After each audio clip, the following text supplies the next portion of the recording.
going to be something really special today.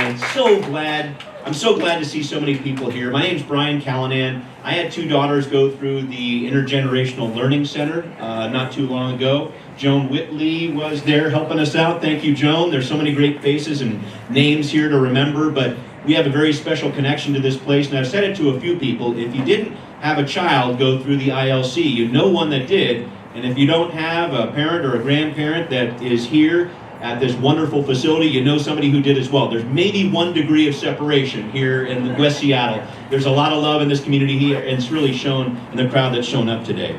So here we are at nearly the highest point in Seattle, with downtown Seattle just over the horizon. The sisters have been praying their tails off that it's not going to rain for just a little bit longer here. We've got Puget Sound to the west and the Olympics to the east here. The Sisters of Providence, just in thinking about this, they certainly knew how to pick a grand location to build St. Vincent Home for the Aged. That's what this facility was first known as. Fueled by their service to the poor in Seattle, the sisters were compelled by a vision to build a place where poor and infirm elders could find a home and receive the care that they needed. So the sisters moved into St. Vincent Home for the Aged right here on January 24th, 1924, and prepared to open the doors to the public. Now, according to the Seattle Times, the building would be thrown open to visitors on April 26, 1924. So here we are, exactly 100 years later, after that grand opening, to gather, reminisce, and witness the rededication and continuation of the mission of the Sisters of Providence for generations to come. Wow, let's give it up for the Sisters of Providence. All right. Something very special here. Thank you, sisters. Before we open our program, I want to share an excerpt from a poem written by Sister Gerard of Providence for this very dedication day, exactly 100 years ago. It's under a heading from Luke chapter 24. Stay with us, for it is towards evening, and the day is now far spent. And Sister Gerard writes this: The day is now spent, eve comes apace. Stay with us and find rest for weary feet, and solace for the hearts that crave repose after the burden of the day and heat. Raftered by faith and buttressed by charity, these kindly walls outstretch. Like loving arms, this hearth gives warmth when winter blasts blow chill. Here is a haven from foreboding harms. Here tender thought anticipates the yearning wish and soothes the unspoken pain with kindly service learned in Nazareth's school. Here, tired pilgrims find a home again. I really think that poem set a beautiful tone for the dedication 100 years ago, and I hope it does today here as well, because the Mount really does continue as a beacon of hope and a place to call home for countless of generations of pilgrims and their descendants who have found their way here. So to extend the celebration, the Mount has planned a wonderful day today, a lot of events. These are all in gratitude for all who have lived, worked, served, or visited here over the last 100 years. And you're invited to stay and take part in all of the fun here. So, for this morning's ceremony, here's what we have. We're going to begin with a welcome from the Providence leadership. We will open a time capsule, this is going to be really fun, containing what the Sisters of Providence felt was important for us to know 100 years ago. I imagine some of the same things that apply for today, but I'm very interested in seeing that. And then we will close with a rededication of the mission of the Mount, joined by several current generation family members and dignitaries, all descendants of those who were instrumental in partnering with the sisters to bring the vision of the Mount to reality. So to get started here, please join me in welcoming Dianna Reely, Providence Chief of Residential Services, up to the podium. Dianna.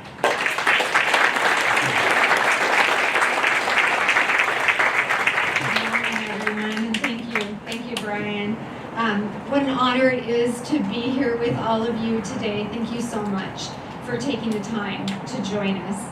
As Brian mentioned, my name is Dianna Reely. I am the Chief Executive for Residential Services for the Providence Health System. And in my role, I have the privilege and the honor of working with teams of caregivers in our many senior living communities across Alaska, Oregon, Washington, and California.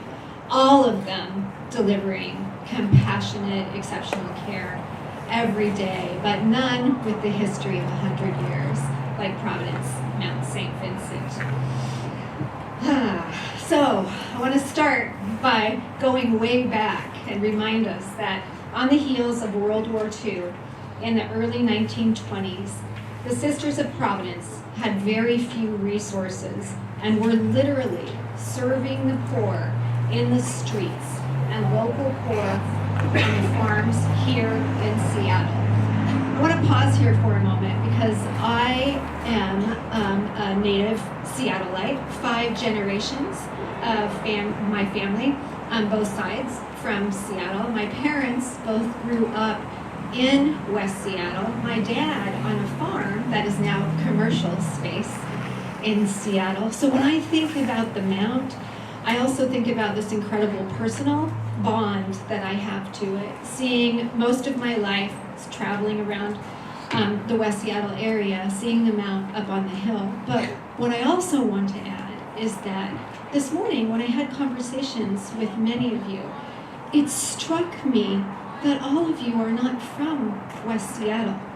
You're from other communities and other places, but have found a community and a connection with the Mount that brings you here. And that is what makes this place so incredibly special. So, whether you're in West Seattle community or on the outside of West Seattle community it is, and thank you for that. With nothing more than a vision, tremendous commitment, tenacity, and a mission to serve the poor, Sister Mary Conrad partnered with the local clergy and other leaders to begin gathering funds needed to build a home for elders in need, especially for the poor and those needing health care. The first businessman to write a $1,000 check was a man named Frank Sullivan. He and William Piggott, did I say that right? Yeah, thank you. Along with 12 building committee members, reached out to many local leaders to secure the needed funding. I'm pleased to share that several descendants of these leadership families are with us here today. And would each of you please stand as I recognize your family? The family of Arthur G. Dunn.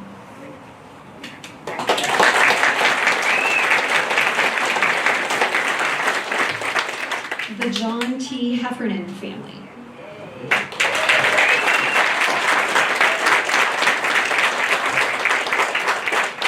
The T.C. McHugh family.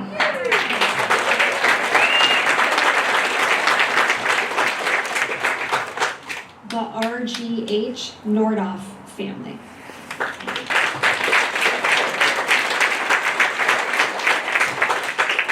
The A.W. Quist family.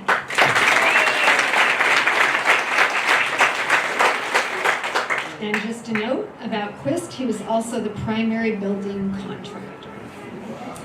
Members of the Women's Auxiliary, who launched the first Providence fundraising campaign and have been a continuous supporting group to us ever since. Please stand.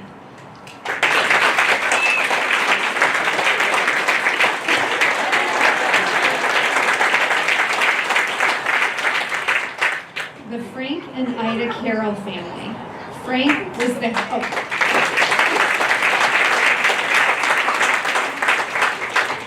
Frank was the health commissioner at the time, and Ida chaired the founding Women's Auxiliary. Nathan Marshall from Nucor Steel.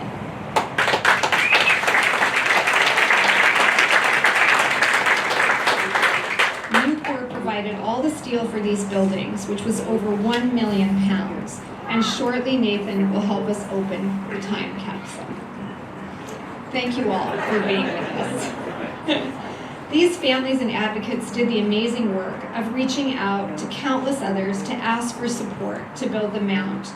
This amazing effort served as a bedrock of community that has flourished here ever since. We've been blessed with the generosity of countless donors over the last 100 years, all stewarded by our foundation board members, past and present. Would those of you here with us today from the foundation please stand?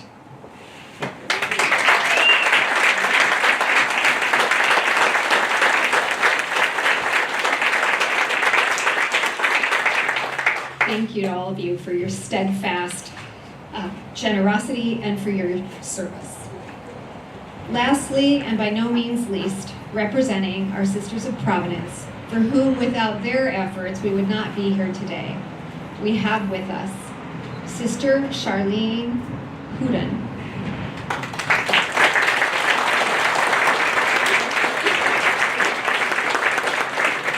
St. Vincent Foundation board member also, and several sisters with St. Joseph residence.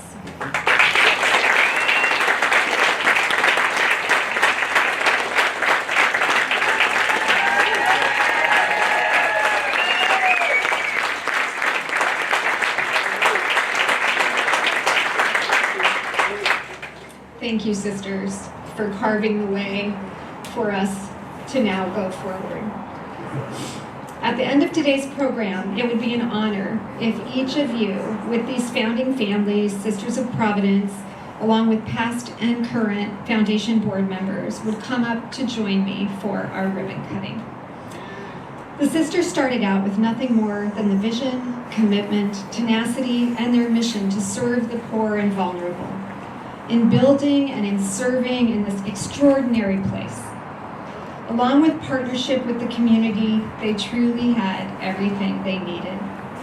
And the lay people that have followed, through the sisters' example, continue to answer this call, to innovate through the challenges, to always find a way forward in service, and to deliver our Providence promise, to know me, care for me, and ease my way to all that enter our sacred community. Thank you so much, and I'll transition back to Brian.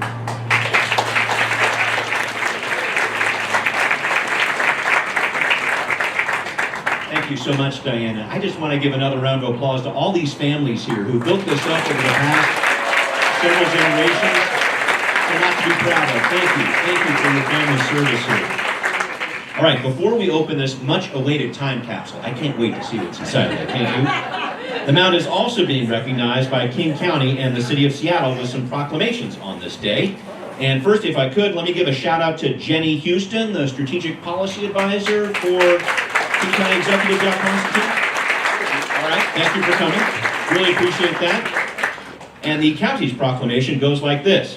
Whereas Providence Mount St. Vincent is a vibrant living care community serving older adults in West Seattle since 1924, there's a lot more to this. Please stop by the table and read the whole proclamation. Although it's really fun to edit elected officials, I will say that. I'll go on here. I, Dow Constantine, King County Executive, do hereby proclaim April 26, 2024 to be Providence Mount St. Vincent Anniversary Day in King County with gratitude to the Mount and the Sisters of Providence. There we go.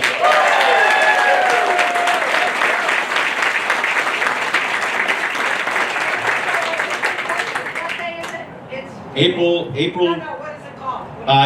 It's the Providence Mount St. Vincent Anniversary Day in King County.